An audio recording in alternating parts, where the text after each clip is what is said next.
I'm here at 16th Street Mall.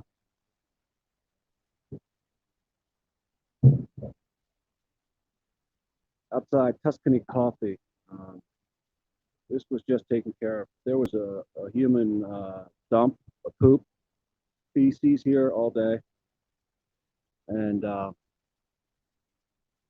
Tuscany Coffee doesn't deserve that.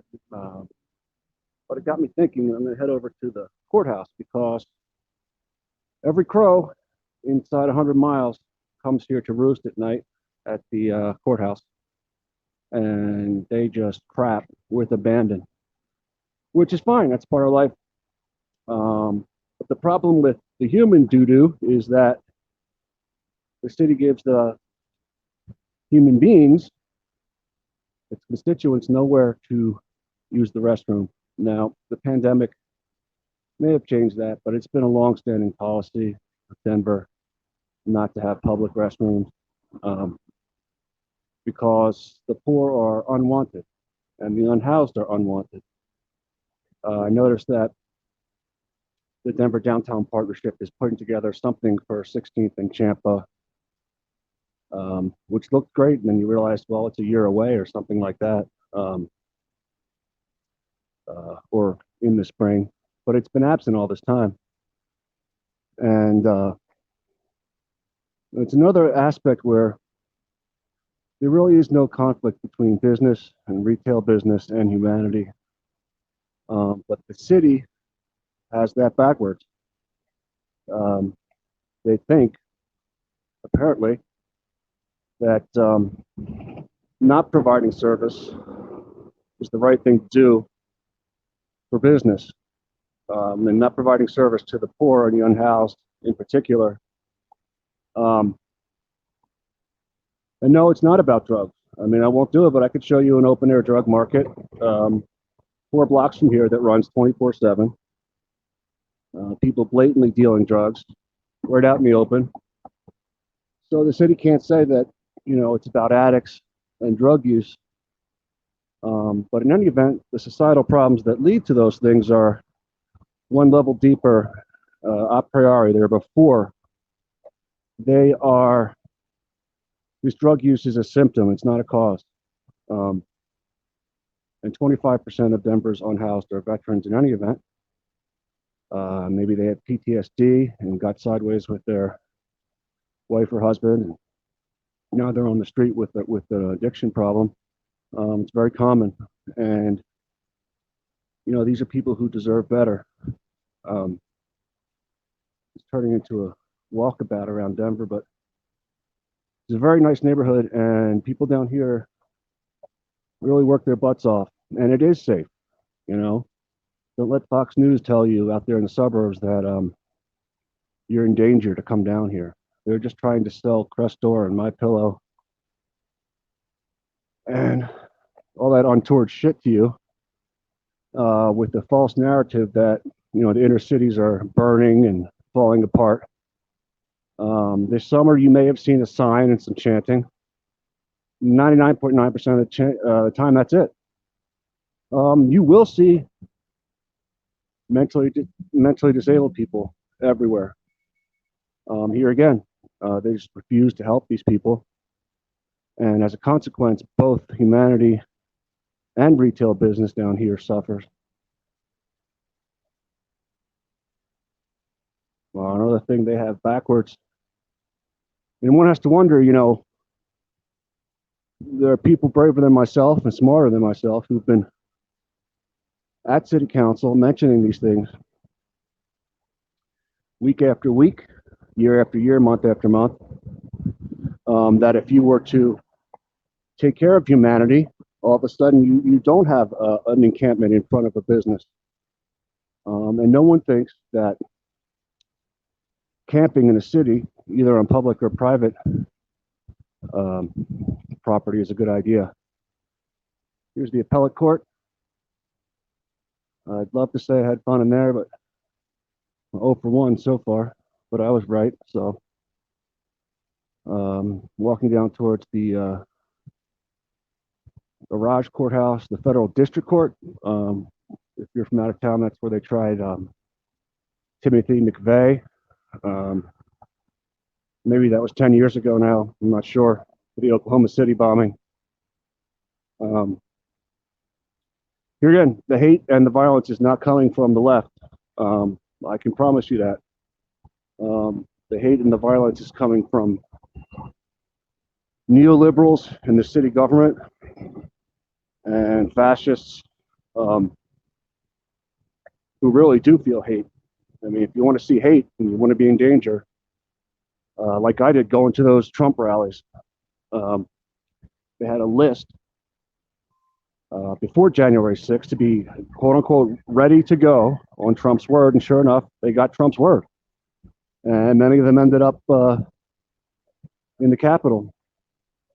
So we're almost to the point of this little walk, which is the bird shit all over my house. I say my house, it's the people's house, it's the U.S. Custom House. The GSA is in there, the bankruptcy court is in there. I've spent a lot of my time, and ironically, there's a street sweeper, which I've never seen before, but I mean, I guess it does exist. So I want to show you the bird shit outside of this place. Actually, it's not. It's an RTD something or other.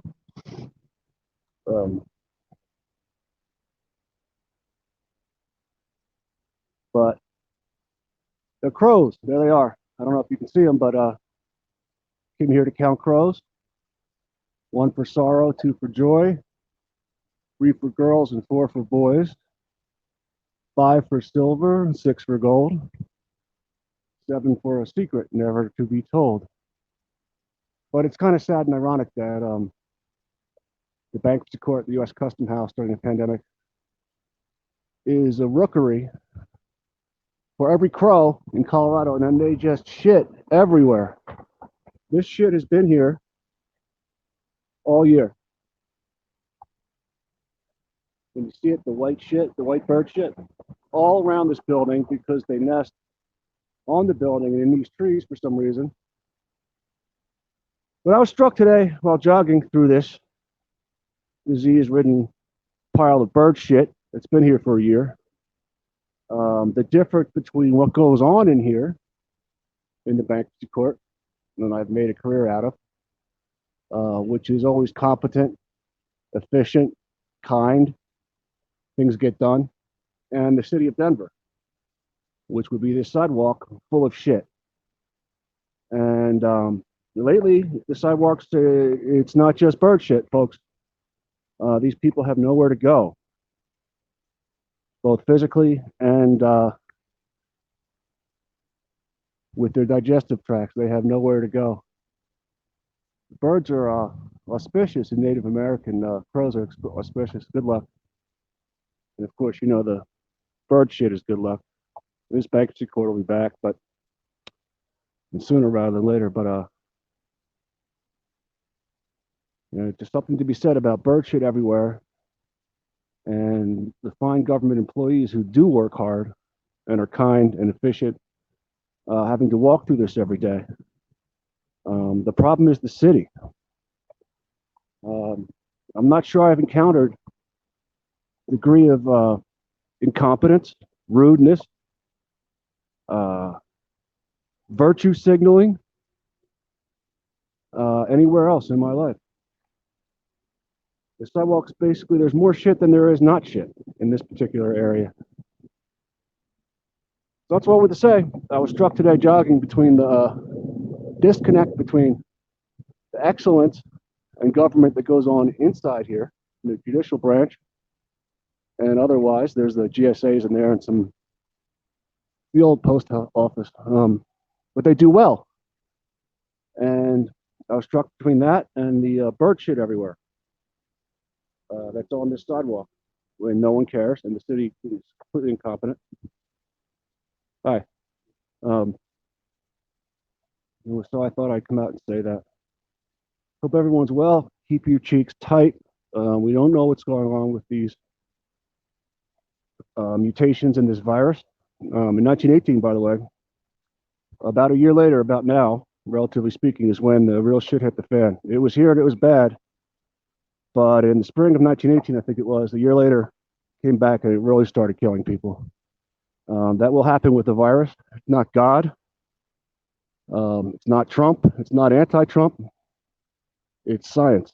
So mask up, shut the fuck up, and come support local business by doing takeout and whatnot. This is a fine neighborhood and it's really struggling. So, oh, there's more crows over here in front of the Byron Whizzer White Courthouse. I didn't find much justice there yet, but maybe someday. It's amazing the crows are here, and it's kind of symbolic lately of more the Edgar Allan Poe take on crows and death and emptiness and things being over. But I choose to look at the Native American look at crows as a positive spirit animal. It's more bird shit. I'm sure the city will be right on this.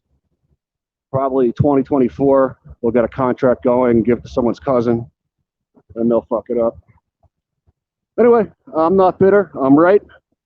Good night, all.